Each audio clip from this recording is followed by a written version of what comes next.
There's a lot of different things that can go wrong with the lumber that we buy, all falling in the category of warp. It could be twisted, it could be cupped, it could be bowed, whatever. The worst is having a piece of wood that's twisted.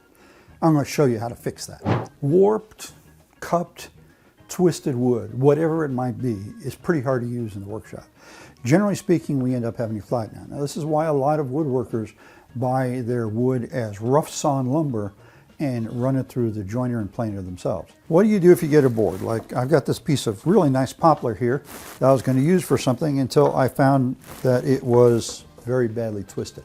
Now, twisting's the worst. Let me show you how you get rid of twisting. Now, there's more than one way to do this. Originally, they would do it with a plane, with a hand plane. Some people do it with a jointer, but that requires a really big jointer, like an 8-inch wide with a long bed to be able to do it. I'm going to do it with a planer, and I'm going to do it with a planer mostly because a lot of us have planers, but we don't have a big jointer. I've got to have a good board to use as a reference surface, as a bed, okay, or as a sled. I'm going to attach my twisted board to my good board. I'm using a couple of wedges. These are just normal wedges, like door wedges, on both ends, and the purpose of those is to give it some support. So I no longer have any rocking here. Next thing I'm going to do is hot melt glue the two together.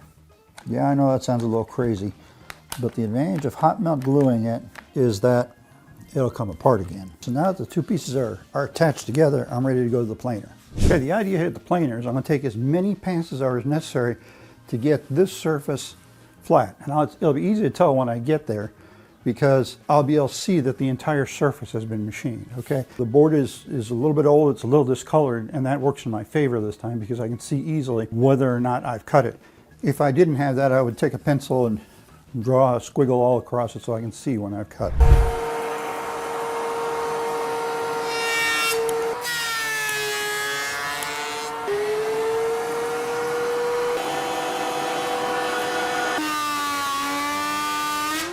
I've lost a little bit of thickness out of my board, but as you can see, the entire surface here has now been planed. So this side I know is not twisted.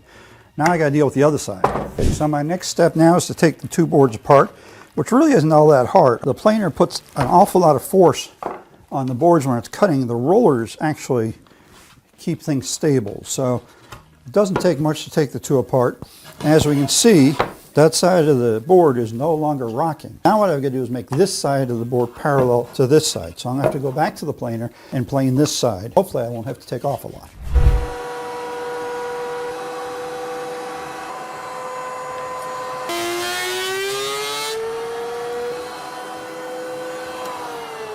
So there we go. Now instead of having a board that was basically scrap and unusable, I have a usable board. Both surfaces are parallel with each other. Now I have lost a little thickness in the process. Boards start out as normal S4S, which is 3/4 of an inch thick, and it is now about 100 thousandths less. So it's basically just a shade over 5/8 of an inch thick. It's still usable. I need to keep that thickness in mind because whatever project I use it on, I can't edge glue this with 3/4 inch pieces. I'll have to use it in some other way.